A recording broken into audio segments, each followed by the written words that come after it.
अस्सलामुअलैकुम हुब्बे वतन पाकिस्तानियों। इस्टेब्लिशमेंट ने 9 मई के वाक़यात के पीछे घिनौनी साजिश रचाई थी। इनका मकसद कप्तान को गिराना था। इन्होंने जानबूझकर इमरान खान को गिरफ्तार किया था और इनको पता था कि अवाम सड़कों पर निकलेगी। लेकिन हमेशा से पीटीआई की ये तारीख रही है कि ये लोग पुरअमन एहतजाज करते हैं। लेकिन उधर आसिम मुनीर ने नया प्लान तरतीब दिया था कि अगर हम जीएचक्यू पर हमले करवाते हैं और उसके बाद हम पूरे ही मुनज़्ज़म तरीके से पीटीआई का सफाया करेंगे। आपने देखा कि जीएचक्यू तो अपनी जगह पर खड़ा है, लेकिन इमरान खान की सारी पार्टी साफ होकर तितर बितर हो चुकी है। लेकिन एक बात हकीकत बनकर सामने आ चुकी है कि पाकिस्तान की आवाम के दिलों में इमरान खान के लिए इस तरह मोहब्बत जो है वो और बढ़ चुकी है। और दूसरी तरफ सरदार उबैद डोगर को सियासी मुखालिफिन कहने पर जलील और रुस्वा और सरे बाजार इंसानियत की तस्लील निकाली जा रही है। इनको कल सरगोदा के थानों में फेक मुकदमात में नामजद किया जाता है।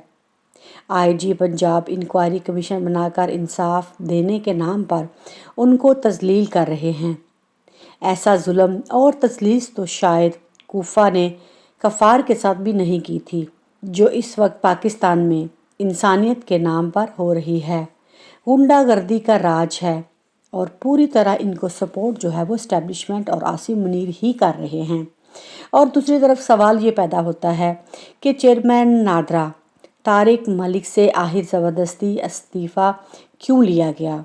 इसके पीछे भी आसिम मुनीर का हाथ है, क्योंकि बाजवा के खिलाफ असल क्रैकडाउन जो है वो इसलिए शुरू हुआ था कि बाजवा की जो नाजायज़ करप्शन थी उसको लीक किया गया था।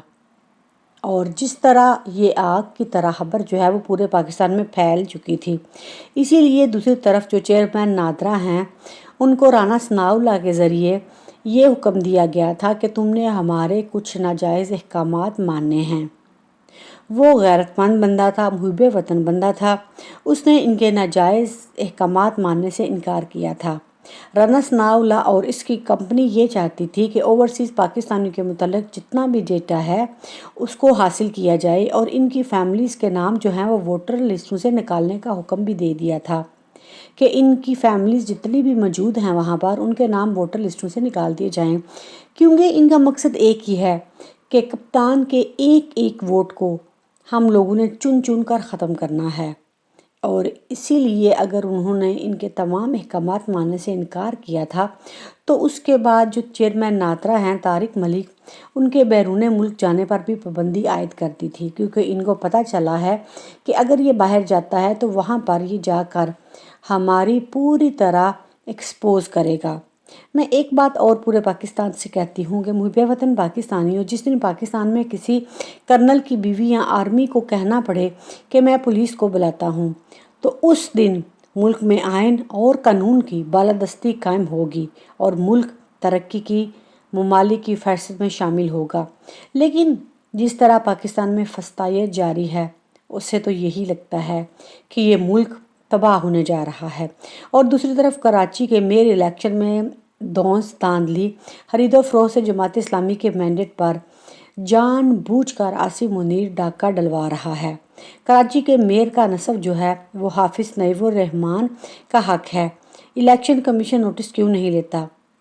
पीपल्स पार्टी की फस्तायत और जमात इस्लामी के मैंडेट पर शब खून मारना सवालात को जन्म दे रहा है, क्योंकि इनका एक ही मकसद है कि हर कीमत पर हमें पाकिस्तान को तबाह बर्बाद करना है।